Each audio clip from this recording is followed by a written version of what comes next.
Haleluya. Selamat siang semua, silakan bisa duduk. Thank you semua rekan-rekan yang melayani. Haleluya, haleluya. Thank you brother.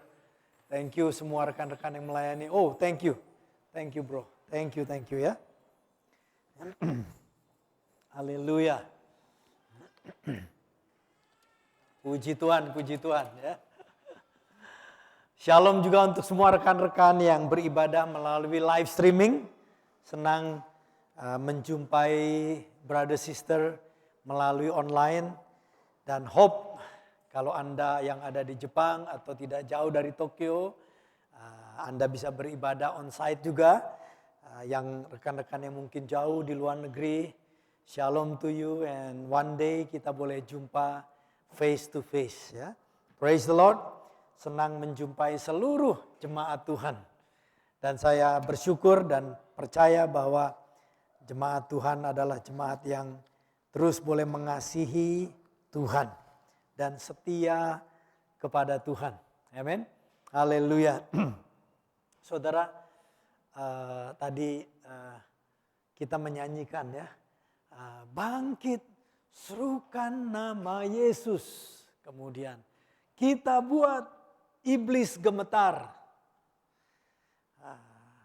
Saudara, seringkali kita yang dibuat gemetar sama iblis. Dengan keadaan yang tidak mudah, keadaan sulit, kita jadi gemetar. Ya, mendengar berita, mendengar apa, situasi kita gemetar. Tapi melalui lagu ini diingatkan, seharusnya iblis yang lebih gemetar terhadap kita.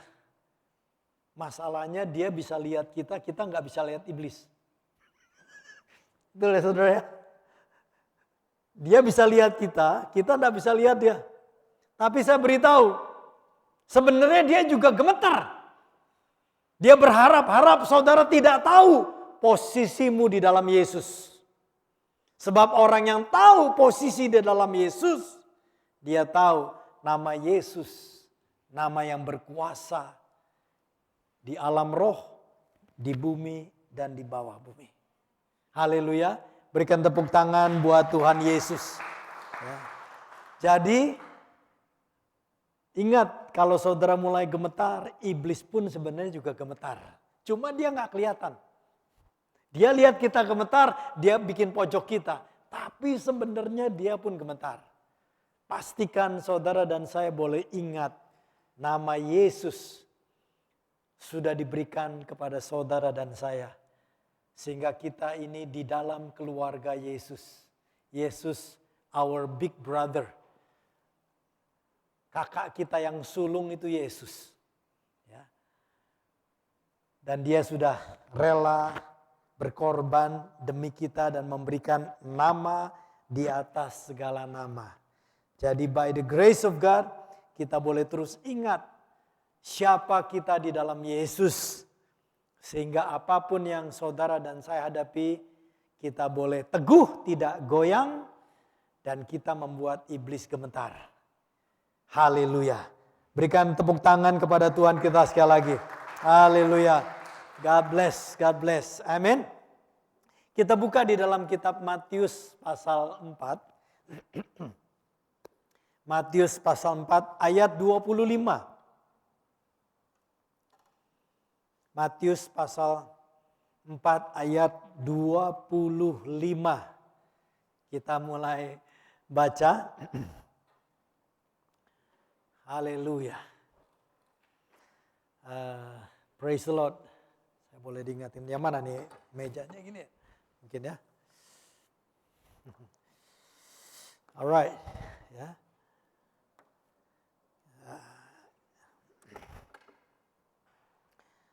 Matius pasal 4 ayat 25. Latar belakang ayat ini Yesus setelah dibaptis dalam air oleh Yohanes Pembaptis, 2 bulan atau 3 bulan berikutnya Yesus mulai melayani secara publik dan orang-orang mulai mengikuti dia. Ya. Ayat 25 kita baca. Maka orang banyak berbondong-bondong mengikuti dia, yaitu mengikuti Yesus.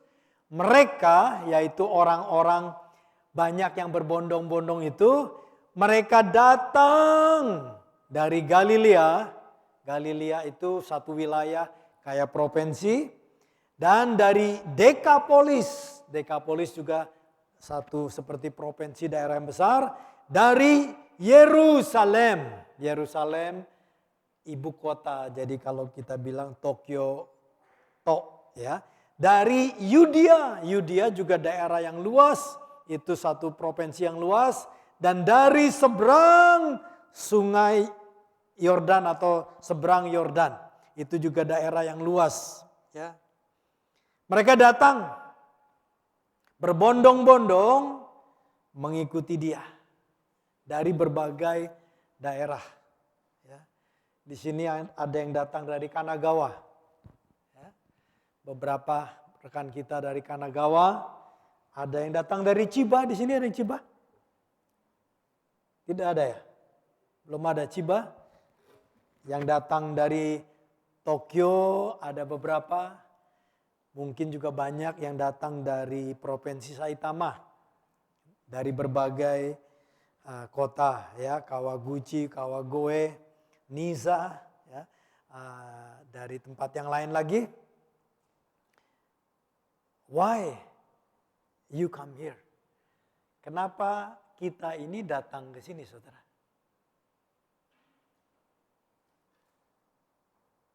Dan harapan pastor seperti di dalam firman Tuhan ini, mereka berbondong-bondong datang dari berbagai tempat karena mengikuti Yesus. Anda dan saya by the grace of God ada di Narimasu, kumpul di sini, datang di sini karena mau ikut Yesus. Bukan karena sekedar KTP kita, KTP Kristen Protestan ke, Kristen Katolik ke KTP-nya, tapi kita mau ikut Yesus. Berbondong-bondong mengikut Yesus. Haleluya. Karena itu di tempat sini by the grace of God kita selalu mau meninggikan satu nama. Nama anak Allah Yesus Kristus. Kita tidak menonjolkan manusia, kita mau memuliakan Yesus Kristus. Karena kita berkumpul di sini, datang dari berbagai daerah dengan satu tujuan, mengikut Yesus. Amin. Saudara, bukan sekedar mengikut gereja AFGF Tokyo yang ada di Narimasu. Bukan sekedar. Walaupun Anda ada berada di sini. Tetapi kita berkumpul karena mengikut Yesus. Katakan kiri kanan, aku ikut Yesus. Saya ikut Yesus. Saya tahu di sini ada beberapa yang udah mulai dewasa, mungkin datang dengan orang tua, ya. Thank God kita boleh mempunyai orang tua yang percaya kepada Tuhan Yesus, tapi anak-anak, saya berharap Anda ada di sini karena ikut Yesus, bukan karena diancam papa mama. Lu nggak ke gereja, gua nggak kasih makan. Tapi Anda bertumbuh dalam anugerah pengenalan akan Tuhan. Sehingga anak-anak pun berada di sini karena mau ikut Yesus. Haleluya. Saya senang anak-anak yang kecil-kecil itu. Anak-anak kita ya. Yang kecil-kecil itu kalau disuruh pulang. Ya ada pengen main di gereja. Ya mungkin mainnya lah. Tapi saya berharap semakin dia besar. Dia ingin ke rumah Tuhan karena mau ikut Yesus. Ikut Yesus. Amin. Haleluya. Nah, jadi di pasal 4 ayat 25 ini adalah ayat yang terakhir sebelum memasuki pasal 25. Ya. Pasal dari pasal 4 masuk pasal 5. Ya. Nah, kemudian kita lihat pasal 5 Matius pasal 5 ayat 1 dan 2. Ketika Yesus melihat orang banyak itu, yaitu orang yang berbondong-bondong ikut dia, maka naiklah ia ke atas bukit. Dan setelah ia duduk, datanglah murid-muridnya kepadanya. Jadi Yesus naik ke satu bukit, tidak terlalu tinggi, itu di daerah dekat Galilea sampai sekarang menurut tradisi-tradisi dari sejarah bahwa di satu wilayah perbukitan di wilayah Galilea, Danau Galilea, itulah tempat di mana Yesus pernah mengajarkan orang banyak seperti yang ditulis di Matius pasal 5 ini.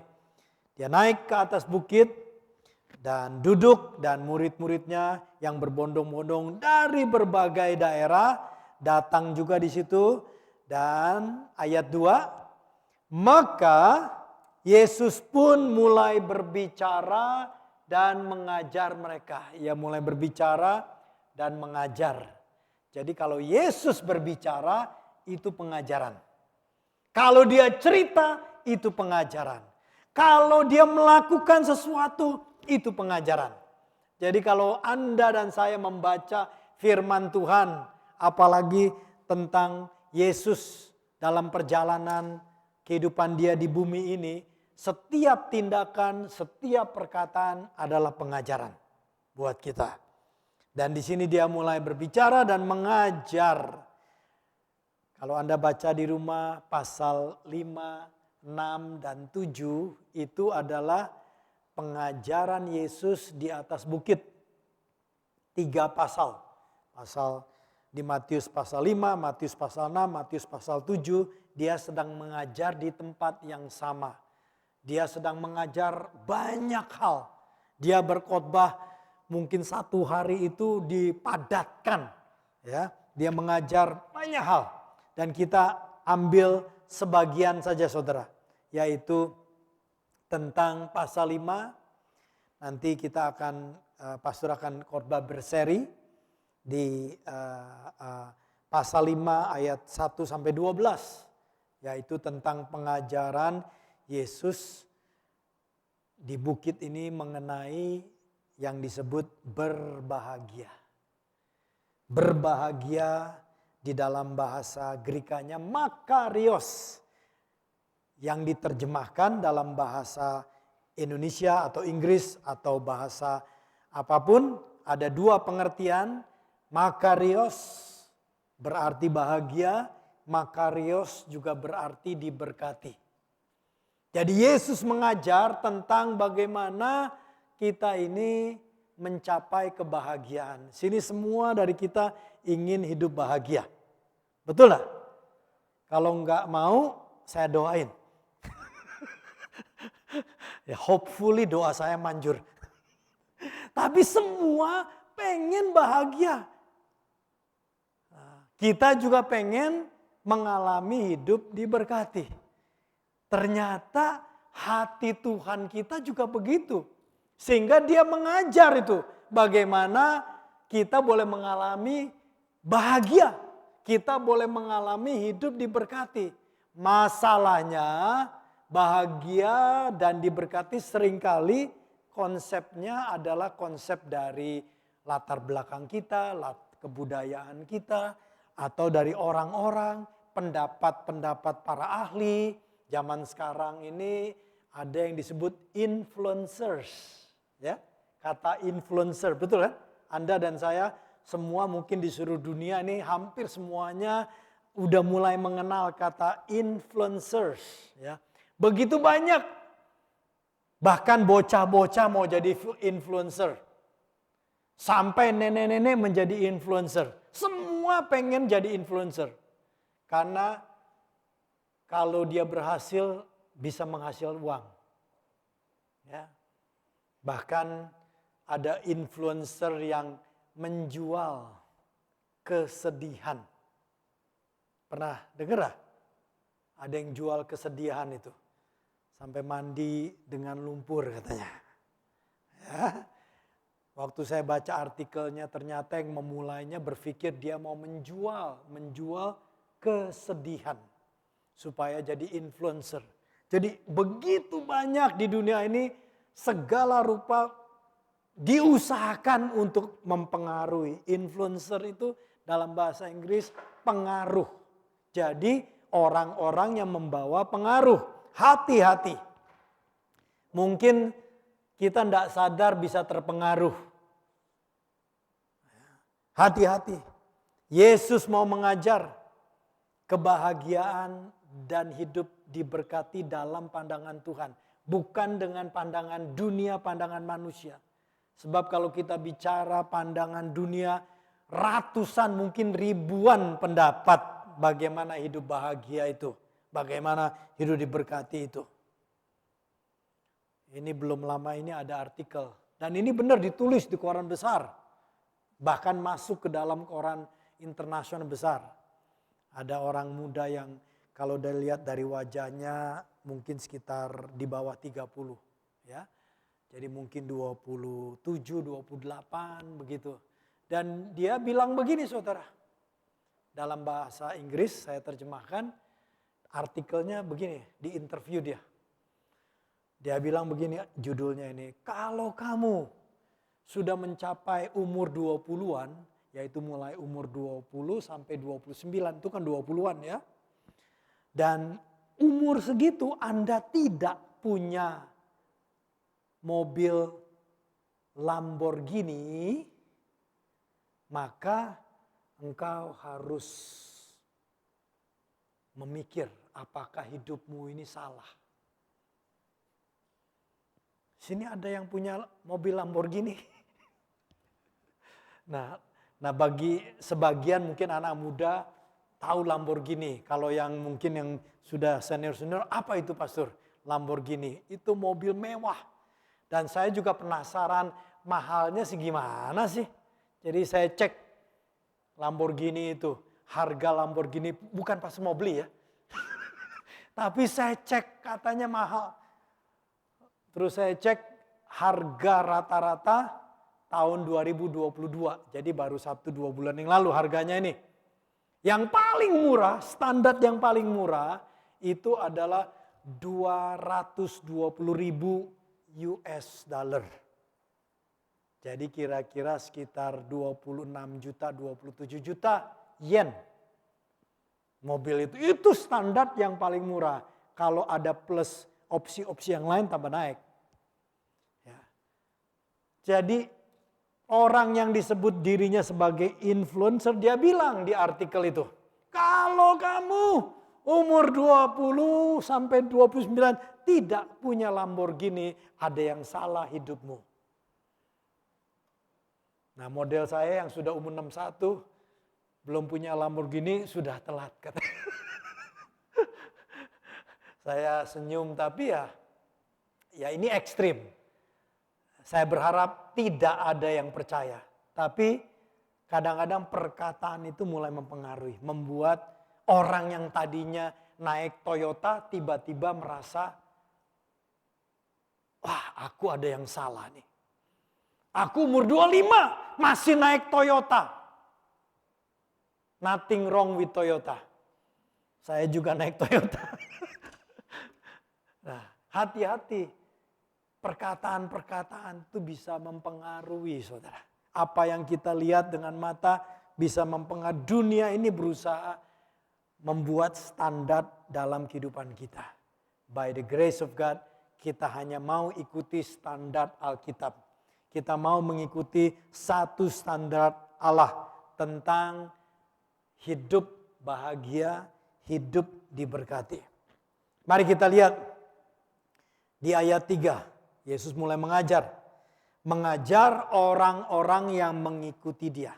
Dan ini pengikut yang baru mulai ikut. Karena Yesus baru mulai melakukan pelayanan publik. Dia baru saja 2 bulan sebelumnya kira-kira dia baru dibaptis oleh Yohanes Pembaptis. Dia mulai melaksanakan pelayanan publik. Dan ketika dia mulai mengajar dan ketika mujizat mulai terjadi, orang-orang mulai mengikuti dia. Jadi ini orang-orang yang baru-baru mulai mengikuti Yesus. Dan Yesus mengajarkan prinsip supaya sejak awal sebagai orang yang mengikuti Yesus, kita tahu standar firman Tuhan. Kita tahu apa artinya hidup bahagia menurut standar Yesus, hidup diberkati menurut standar Yesus. Kita lihat di dalam ayat 3, Matius pasal 5 ayat 3, Yesus mulai mengajar, berbicara dan mulai mengajar, katanya ayat 3, 1, 2, 3, berbahagia, 1, 2, 3, berbahagialah orang yang miskin di hadapan Allah, karena merekalah yang empunya kerajaan sorga. Berbahagialah orang yang miskin, amin. Wah, jemaat di sini pinter-pinter. Saya ulangi ya. Berbahagialah orang yang miskin. Saya bersyukur Tuhan tidak berhenti berbahagialah orang yang miskin. Tidak berhenti di sini dia. Berbahagialah orang yang miskin di hadapan Allah. Ini penting saudara. Penting ini saudara. Untuk saya tidak bicara kemakmuran. Tapi saya bicara prinsip Alkitab. Miskinnya di hadapan Allah. Artinya Anda boleh hidup bisa kekurangan. Atau Anda hidup sangat kaya tapi tetap miskin di hadapan Allah. Karena merekalah yang empunya kerajaan sorga. Jadi yang miskin di hadapan Allah, ini ada hubungannya tentang kerajaan Allah. Tentang hal-hal perkara rohani. Miskin di hadapan Allah. Ini sangat penting. Saya bersyukur jemaat di Tokyo, jemaat yang teliti, yang memperhatikan. Sehingga Anda tidak sekedar amin saja. Tetapi Anda memahami perkataan firman Tuhan. Yang Yesus katakan berbahagialah, diberkatilah, makarios, orang yang miskin di hadapan Allah. Waktu saya mikirkan orang yang miskin di hadapan Allah. Waktu saya berpikir bagaimana hidup miskin di hadapan Allah. Dan siapa contoh di Alkitab? Saya mulai merenung-merenung. Lalu saya teringat seolah-olah saya diingatkan Abraham. Kalau di Abraham, saya mulai berpikirlah Abraham kan dia secara jasmani seorang yang kaya raya. Tetapi semakin saya merenungkan Abraham,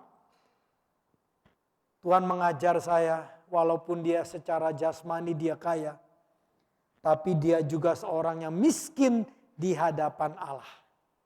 Nanti saya jelaskan. Kondisi seorang miskin itu kondisi yang membutuhkan pertolongan dari mana aja saudara. Untuk mendapatkan apa yang diinginkannya. Seorang dalam kondisi miskin, dia kondisi yang membutuhkan pertolongan. Pertolongan kalau sebagai masyarakat dari pemerintah berharap pemerintah, bantuan pemerintah, pertolongan pemerintah, berharap perkaranya dibela oleh pemerintah. Berharap kondisi orang yang membutuhkan kemiskinan, kondisi yang membutuhkan pertolongan dari familinya, dari teman-teman, dari siapa aja untuk mendapatkan apa yang diinginkannya. Abraham walaupun dia kaya secara jasmani, tetapi ada keinginan Abraham yang hanya bisa Abraham dapatkan dengan pertolongan dari Allah. Miskin di hadapan Allah. Apa yang diinginkan oleh Abraham hanya bisa didapatkan dari Allah, saudara. Ibrani pasal 11 kita lihat. Ibrani pasal 11, tadi saya bilang dari firman Tuhan bahwa miskin di hadapan Allah ada hubungannya dengan perkara kerajaan sorga, perkara rohani. Kita lihat pasal 11, Ibrani mulai ayat 8 sampai ayat 16. Kita akan baca pelan-pelan. Ayat 8, karena iman Abraham taat ketika ia dipanggil untuk berangkat ke negeri yang akan diterimanya menjadi milik pusakanya. Lalu ia berangkat dengan tidak mengetahui tempat yang ia tujui. Ayat 9, karena iman ia Abraham diam di tanah yang dijanjikan itu, dijanjikan Allah, seolah-olah di suatu tanah asing, dan di situ ia tinggal di kemah dengan Ishak dan Yakub yang turut menjadi ahli waris janji yang satu itu.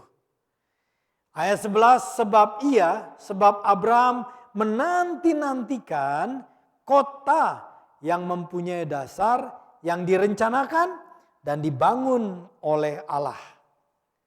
Ayat 11, karena iman ia juga dan Sarah beroleh kekuatan untuk menurunkan anak cucu walaupun usianya sudah lewat, karena ia menganggap dia, yaitu Allah, yang memberikan janji itu setia. Ayat 12, itulah sebabnya maka dari satu orang, dari Abraham, malahan orang yang telah mati pucuk. Mati pucuk itu Abraham sudah tua. Secara biologi dia tidak bisa melakukan sebagai seorang laki-laki terhadap istrinya. Udah mati pucuk. Terpancarlah keturunan besar seperti bintang di langit, seperti pasir di tepi laut yang tidak terhitung banyaknya. Jadi tadi dikatakan karena iman ia dan Sarah beroleh kekuatan. Karena iman Abraham dan Sarah beroleh kekuatan. Kalau kehendak Tuhan dalam kehidupan seseorang, dan kita tahu dalam teladan kehidupan Abraham dan Sarah, Tuhan sudah berjanji bahwa mereka punya keturunan, punya anak. Walaupun Sarah sudah lewat masa haid. Sebagai wanita, para ibu ngerti kalau sudah lewat masa haid secara biologi tidak bisa hamil. Juga laki-laki secara biologi kalau sudah mati pucuk, spermanya sudah tidak kuat lagi, tidak bisa punya anak. Tetapi karena iman, ternyata iman itu memberikan kekuatan. Dan saya bersyukur iman kepada Tuhan bukan cuma urusan seksual. Iman kepada Tuhan memberikan kekuatan segala area kehidupan kita yang kita anggap sudah tidak mungkin. Asal itu saudara tahu Tuhan berjanji, waktunya datang. Asal kita bersabar, kita nantikan, jangan lepaskan pengharapan dalam Tuhan. Waktunya datang. Bahkan keadaan yang sudah mustahil, karena iman mereka diberikan kekuatan. Sehingga lahirlah, terpancarlah keturunan besar seperti bintang di langit dan seperti pasir di tepi laut yang tidak terhitung banyaknya. Haleluya. Ayat 13, dalam iman mereka semua telah mati sebagai orang-orang yang tidak memperoleh apa yang dijanjikan, tetapi yang hanya dari jauh melihatnya dan melambai-lambai kepadanya, dan yang mengakui bahwa mereka adalah orang asing dan pendatang di bumi ini. Ayat 14, sebab mereka yang berkata demikian menyatakan bahwa mereka dengan rindu mencari suatu tanah air. Ada kerinduan, ada keinginan yang mereka cari. Ayat 15, dan kalau sekiranya dalam hal itu mereka ingat akan tanah asal yang telah mereka tinggalkan, maka mereka cukup mempunyai kesempatan untuk pulang di situ. Ingat, Abraham dan Sarah dipanggil keluar dari tanah Ur-Kasdim. Ur-Kasdim itu adanya di wilayah utara Kuwait, di bawah selatan Irak. Itu daerah Ur-Kasdim. Tuhan panggil Abraham dan Ishak keluar dari Ur-Kasdim untuk mengikuti kehendaknya. Dan di dalam perjalanannya secara jasmani mereka mengalami berkat. Dan di sini diingatkan, seandainya mereka mau balik, mereka bisa. Karena apa? Karena mereka sangat cukup dengan berkat luar biasa. Mereka punya pegawai, ribuan mungkin. Alkitab mencatat Abraham punya pegawai atau anak buah sebagai tentara. Pasukan 318 orang yang dilatih di dalam keluarga Abraham. Punya pasukan sendiri, saudara. Punya pegawai ribuan. Alkitab tidak pernah mencatat berapa besar kekayaan Abraham dengan jumlah kambing domba, unta, ternaknya. Tidak pernah, karena memang terlalu banyak tidak dicatat. Sangat besar sekali. Dan kalau mereka ingat betapa baiknya, bagusnya kota Ur-Kasdim pada zaman itu, mereka bisa balik lagi karena mereka punya kemampuan. Tetapi Abraham, orang yang berbeda, dia menanti-nantikan. Dia merindukan satu tanah air. Ayat 16, tetapi sekarang mereka merindukan tanah air yang lebih baik, yaitu satu tanah air sorgawi. Sebab itu Allah tidak malu disebut Allah mereka. Karena ia telah mempersiapkan sebuah kota bagi mereka. Saudara, ada ayat mengatakan sebab itu Allah tidak malu disebut Allah mereka. Allah kita dalam perjanjian lama disebut the God of Abraham, Isaac, and Jacob. Allah kita disebut Allah Abraham, Allah Ishak, Allah Yakub, saudara. Dan Alkitab mengatakan Tuhan tidak malu menempelkan nama Abraham ke dalam kealahannya, Allah Abraham. Dia tidak malu dengan Ishak, Allah Ishak. Dia tidak malu dengan Yakub, Allah Yakub. Saya berharap dia tidak malu Allahnya Kaleb. Dia tidak malu Allahnya Chandra. Dia tidak malu Allahnya Ana. Dia tidak malu Allahnya Bujen. Haleluya. Jangan sampai Tuhan malu menempelkan nama kita kepada kealahannya. Halo. Dia bangga dengan Abraham, Ishak, dan Yakub. Ingat, Abraham, Ishak, dan Yakub bukan manusia yang sempurna. Kita tahu Abraham, gara-gara Abraham bohong 2 kali, hampir aja istrinya diambil orang. Abraham bukan manusia yang sempurna. Tetapi kerinduan, keinginan dia berbeda dengan kebanyakan orang. Dia merindukan sesuatu yang sorgawi. Dia ingin menanti-nantikan kota yang hanya bisa dibangun oleh Allah. Dia punya kekayaan, dia tahu. Tetapi keinginan dia hanya Allah yang bisa memenuhinya. Dia punya keinginan menanti-nantikan kota yang dibangun Allah. Dia punya keinginan begitu rindu mencari tanah air sorgawi. Keinginan Abraham. Seperti itu, saudara. Yang diinginkan Abraham mengenai hal kerajaan sorgawi. Abraham tidak punya hal itu saat dia masih di bumi. Walau ia kaya secara jasmani, Abraham miskin di hadapan Allah. Karena apa yang dia inginkan hanya bisa dia dapatkan dari pertolongan Tuhan. Kalau tidak bisa, saudara. Apa keinginan kita, saudara?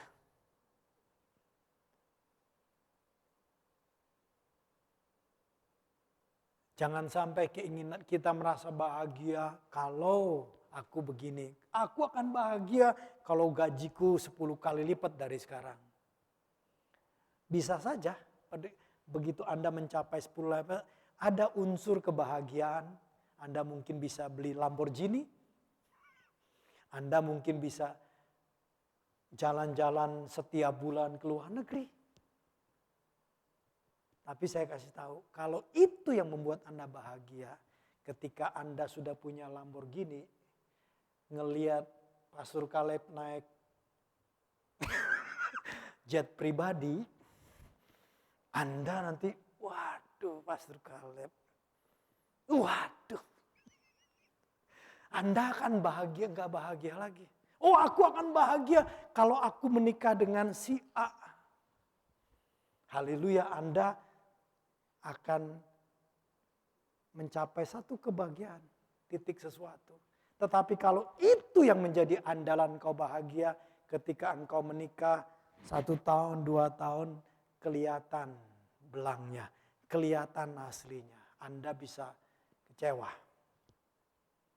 Kami berdua, Pastor dengan Pastor Lucy, kami mengambil keputusan. Kebahagiaan kami karena Tuhan. Bukan karena yang lain, karena Tuhan. Karena Pastor Lucy tahu kelemahan saya, kekurangan saya. Kadang-kadang yang dia lihat dalam kehidupan saya membuat dia stres luar biasa. Tetapi dia tetap bahagia sama saya. Karena kebahagiaannya bukan karena menikah dengan saya. Kebahagiaannya karena dia tahu dia ada Tuhan. Dia cari Tuhan. Ini penting sekali, saudara. Anda mungkin merasa, wah aku bahagia kalau aku bisa tinggal di Amerika. Mungkin saja Anda tinggal di Amerika.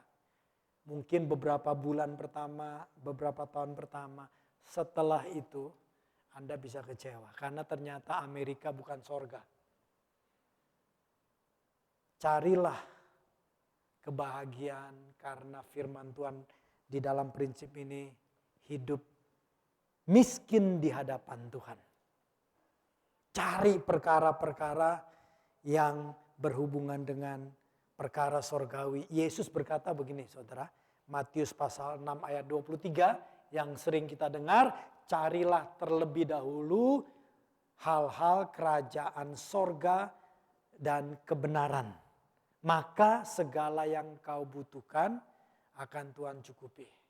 Prinsip yang sama keinginan kita nih apa?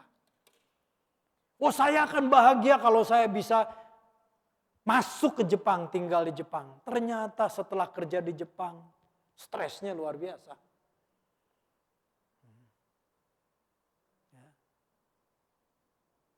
Dan ngalamin, oh saya bisa begini, saya begini. Dimanapun kita berada, kalau itu yang menjadi kita tujuan kita bahagia, setelah Anda sampai di sana, Anda ngalamin tidak bahagia. Kita mau cari, kita mau bangun standar kehidupan kita bahagia karena apa yang Tuhan Yesus ajarkan. Dan pertama di sini diajarkan, berbahagialah yang miskin di hadapan Allah. Karena di dunia ini nomor 1 kalau ditanya orang tuh bahagia apa? Nomor 1, saudara, adalah kalau aku jadi kaya.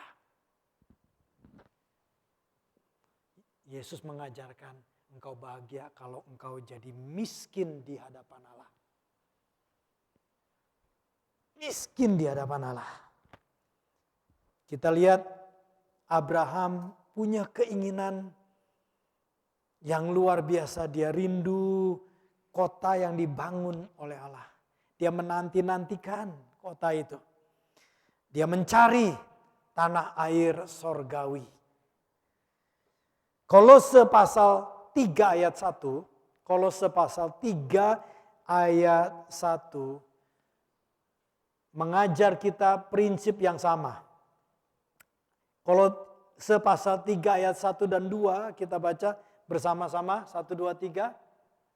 Karena itu kalau kamu dibangkitkan bersama dengan Kristus, carilah perkara yang di atas, di mana Kristus ada, duduk di sebelah kanan Allah. Tuhan kita ada di mana saudara?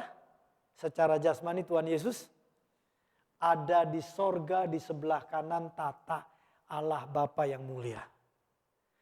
Alkitab mengatakan carilah perkara yang di atas. Atas di mana pastor? Atas di awan, atas di bulan, atas di Mars. Lebih daripada itu, yaitu di atas di mana Kristus ada duduk di sebelah kanan Allah Bapa yang mulia. Di situ saudara. Yang kita pikirkan.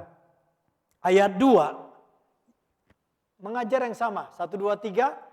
Pikirkanlah perkara yang di atas. Bahkan ditekankan bukan yang di bumi. Apakah berarti saudara nggak boleh punya keinginan yang di bumi? Tidak saudara. Bahkan hal-hal yang benar harus dikerjakan. Paulus berkata, kalau engkau tidak bekerja, jangan makan. Suruh cari kerja supaya boleh makan.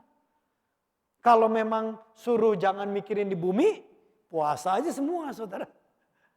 Cari kerja kalau engkau makan katanya. Bahkan Rasul Paulus sendiri, dia bekerja sebagai pembuat tenda untuk kebutuhan sehari-hari pada masa di mana tidak ada yang mendukung dia lakukan pekerjaan sebagai tukang tenda dalam pelayanannya. Dia harus mencari sesuatu di bumi ini, tetapi fokus keinginannya harus ada di atas. Harus cari perkara-perkara yang di atas. Seperti Abraham, walaupun dia secara materi dia sangat kaya, tetapi hatinya menanti-nantikan kota yang dibangun oleh Allah.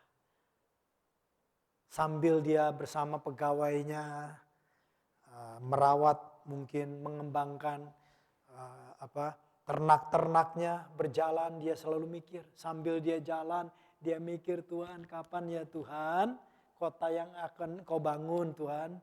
Tuhan ini loh kerinduanku. Aku ingin tanah air sorgawi. Tuhan aku ingin tanah air sorgawi. Tuhan aku pengen. Itu yang dia inginkan. Sambil dia berjalan, kita tahu Abraham itu berjalan dari kemana-kemana berjalan dia. Ya, apalagi zaman itu kekayaannya adalah kambing, domba, unta, semua ternak yang perlu makanan, perlu ada masa berpindah-pindah tempat mencari tempat makanannya. Sambil dia terus mengembangkan apa yang dia miliki di bumi ini, tapi hatinya, keinginannya adalah tanah air sorga. Dia ingin sih punya anak. Sampai dia merencanakan, udahlah kalau nggak punya anak, udahlah aku membuat satu plan. Kalau Anda baca di kitab Kejadian, Tuhan berkunjung kepada dia, Tuhan mengingatkan janjinya akan keturunan melalui kehidupan Abraham. Tapi Abraham berkata, Tuhan udah kelamaan aku nanti-nanti, jadi udahlah aku siapkan penggantiku namanya Eliezer. Itu ada, jadi sudah mikirkan nanti kalau aku mati, Eliezer yang akan mewarisi seluruh kekayaanku. Dia juga berpikir normal. Tetapi di dalam perjalanan hidupnya jauh lebih banyak yang dia rindukan tanah air sorgawi. Sambil saudara kuliah, sambil saudara mengejar ilmu, kejarlah kehendak Tuhan. Sambil Anda mengembangkan usaha, kembangkanlah kehidupan hidup di dalam kehendak Allah. Anda membangun keluarga, bangunlah hubungan dengan Tuhan, cari kehendak Tuhan. Ketika kita membesarkan anak-anak, bukan sekedar anak-anak kita besarkan supaya nanti kalau udah besar, anak-anak yang giliran membiayai kita bisa saja.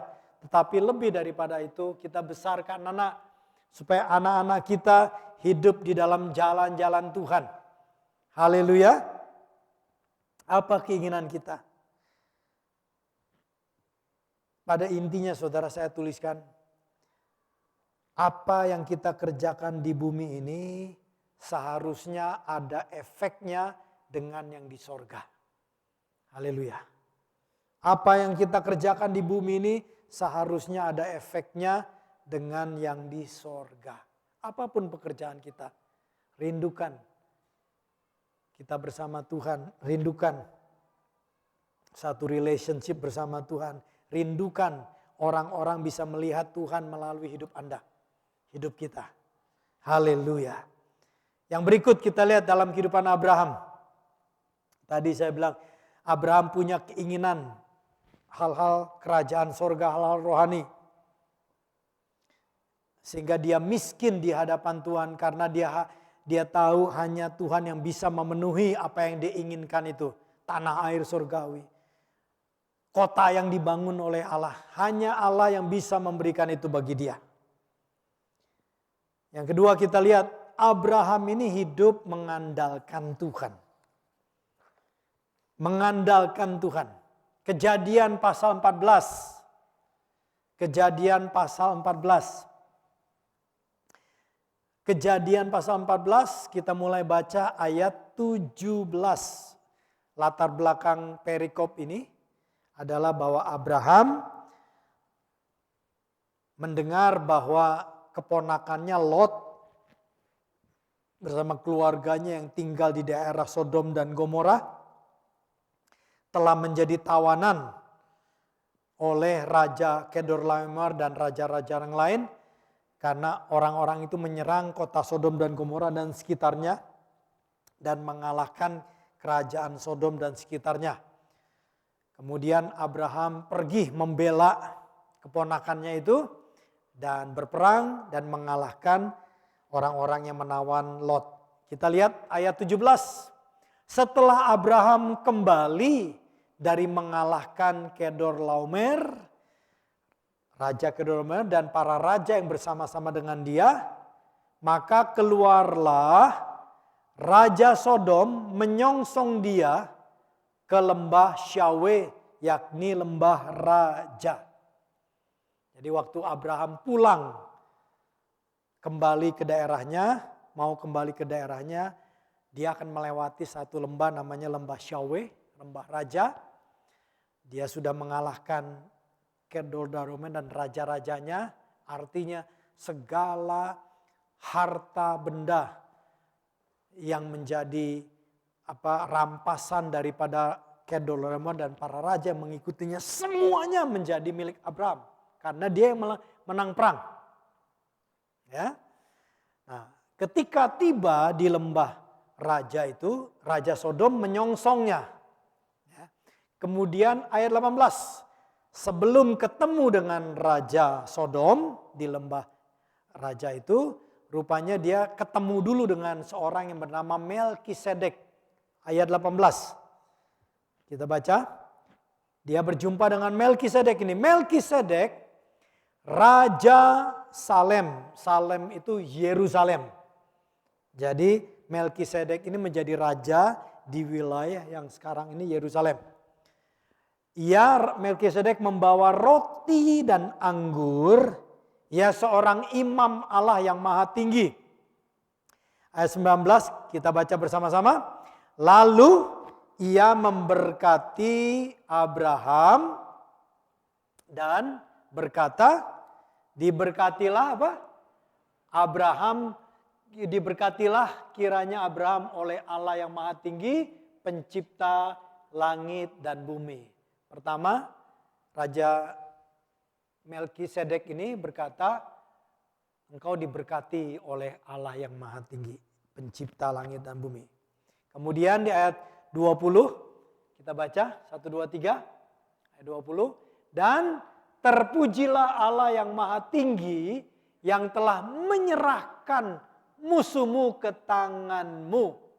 Yang kedua, Raja Melkisedek, Raja Salem ini ngomong bahwa engkau menang perang, engkau kuat karena Tuhan yang memberikan kekuatan. Jadi ayat 19 dan 20 ucapan daripada Melkisedek Raja Salem yang mengingatkan Abraham, kamu diberkati. Yang memberkati kamu adalah Allah Maha Tinggi, pencipta langit dan bumi. Dan diingatkan yang kedua bahwa kamu kuat dan mengalahkan dan menang perang karena Tuhan yang membela, memberikan kekuatan. Jadi Abraham diingatkan bahwa semua yang berkat dia, semua kekuatan dia datangnya dari Tuhan. Ya. Kemudian lalu Abraham memberikan kepadanya, kepada Melkisedek 1/10 dari semuanya. Jadi apa yang menjadi rampasan itu kemudian 1/10-nya diserahkan kepada Melkisedek. Dari situlah kita mulai tahu pertama kali kata persembahan persepuluhan. Jadi persembahan persepuluhan ini tidak dimulai oleh hukum Taurat, oleh Musa, tidak. Tapi dimulai oleh Abraham yang mengakui dan percaya bahwa berkatnya datang dari Tuhan, kekuatan yang dia peroleh datang dari Tuhan. Amin. Dia berikan 1/10. Kemudian kita membaca, haleluya. Kita lanjutkan. Apa yang terjadi, saudara? Berkatalah Raja Sodom itu kepada Abraham. Lalu sekarang giliran Raja Sodom ngomong sama Abraham. Berikanlah kepadaku orang-orang itu. Jadi kan orang-orang rakyat Sodom juga menjadi tawanan ya. Gomora dan Sodom menjadi tawanan. Dia bilang orang-orang itu kembalikan kepadaku. Kemudian Raja Sodom berkata, ambillah untukmu harta benda. Orang-orang berikan kepada aku, harta benda kamu ambil. Yang begitu besar, ambil. Jadi kita belajar ini saudara. Sodom itu menggambarkan kehidupan dunia, kehidupan gelap, kerajaan gelap juga. Di dalam kerajaan gelap, jiwa manusia itu yang dikejar, yang diminta. Makanya Raja Sodom mintanya apa? Orang-orang, jiwa-jiwa. Harta benda lu ambil. Jadi iblis ini tidak ada masalah kalau Anda jadi kaya. Tapi dia akan menjadi masalah kalau hidupmu membawa jiwa-jiwa ke sorga. Bisa ngerti saudara? Kadang-kadang engkau dibikin kaya, tetapi nyawamu sendiri diambil. Karena setan itu menilai nyawa kita. Raja Sodom bilang, orang-orang ini kasih aku. Jiwa-jiwanya kasih aku, barangnya lu ambil. Tetapi kita lihat Abraham lalu berkata kepada Raja negeri Sodom. Ayat 22. Tetapi kata Abraham kepada Raja negeri itu, aku bersumpah. Wow, perkataan yang sangat tajam. Aku bersumpah demi Tuhan, Allah yang maha tinggi pencipta langit dan bumi. Ayat 23 kita bersama-sama berkata, aku tidak akan mengambil apa-apa dari kepunyaanmu itu. Sepotong benang atau tali kasut pun tidak. Supaya engkau jangan berkata, aku telah memberkati, atur telah membuat Abraham menjadi kaya. Ayat 24, kalau aku jangan sekali-sekali. Hanya apa yang telah dimakan oleh bujang-bujang ini dan juga bagian orang-orang yang pergi bersama-sama dengan aku, yakni Aner, Eskol, dan Mamre, biarlah mereka mengambil itu bagiannya masing-masing. Bagiku tidak. Wow, Abraham ini tiba-tiba jadi kayak alergi, kayak jadi upset, jadi kayak marah-marah, kira-kira begitu. No. Aku nggak mau ya. Tawaranmu itu nggak mau, aku nggak mau sama sekali. Dan aku ingetin ya, tali pun aku nggak mau. Sepotong tali pun aku nggak mau. No, no, no, no, no, no, no. Apalagi sampai kamu berkata, aku yang membuat Abraham kaya. Wah, Abraham bilang, no, no, no, no, no, gua nggak mau, gua nggak mau. Betul-betul dia tolak. No, no, no, no, aku tidak mau sama sekali. Karena apa? Abraham mau pastikan hatinya benar bahwa yang membuat dia kaya adalah Tuhan yang menciptakan langit, bumi dan segala isinya. Dari sini kita belajar bahwa Abraham ini miskin di hadapan Tuhan, yaitu dia hidup mengandalkan Tuhan. Dia tahu apapun dalam kehidupannya hanya dari Tuhan. Ini perlu diingat bagi kita semua. Dimanapun kita berada, dimanapun level saudara keberhasilan saudara, ingat Tuhan yang menolong kita, yang memberkati. Ingat Tuhan yang harus menjadi andalan kita. Haleluya. Amin. Mari kita bangkit bersama. Menjadi miskin di hadapan Allah adalah hidup yang mempunyai kerinduan, keinginan perkara-perkara rohani. Miskin di hadapan Tuhan adalah hidup sungguh-sungguh hanya mengandalkan Tuhan. Saya akan tutup bersama-sama di Yeremia pasal 17. Yeremia pasal 17 ayat 7 dan 8. Saya akan bacakan, nanti kita ulangi lagi Yeremia pasal 17 ayat 7 dan 8. Diberkatilah orang yang mengandalkan Tuhan, yang menaruh harapannya pada Tuhan. Ia akan seperti pohon yang ditanam di tepi air, yang merambatkan akar-akarnya ke batang air, dan yang tidak mengalami datangnya panas terik, yang daunnya tetap hijau, yang tidak khawatir dalam tahun kering, dan yang tidak berhenti menghasilkan buah. Tahun ini kita diberikan tema bersama-sama di seluruh IFGF, Alive in Character. Alive, hidup. In character, hidup. Kalau saudara dan saya di kesempatan hidup adalah hidup untuk menghasilkan buah-buah karakter ilahi.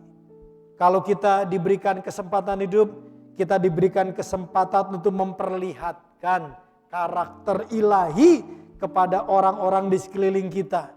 Supaya mereka bisa melihat Yesus melalui kehidupan kita. Haleluya. Firman Tuhan mengatakan diberkatilah, berbahagialah orang yang mengandalkan Tuhan. Yang menaruh harapannya pada Tuhan.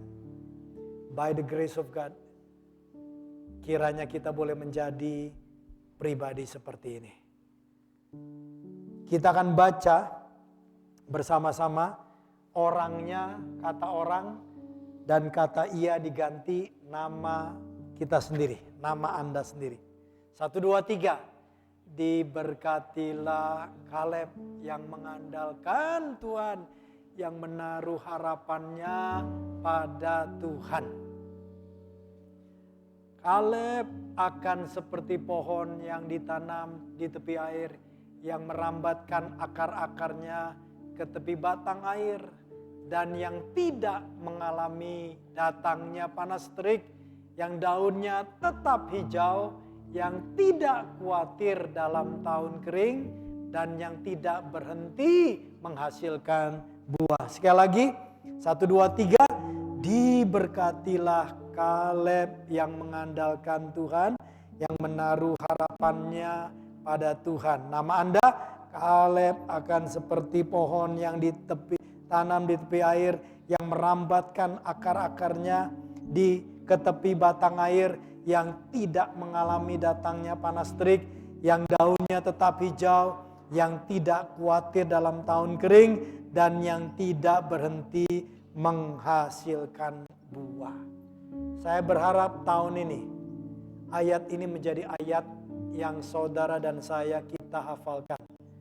Anda memberkati dirimu dengan firman Tuhan.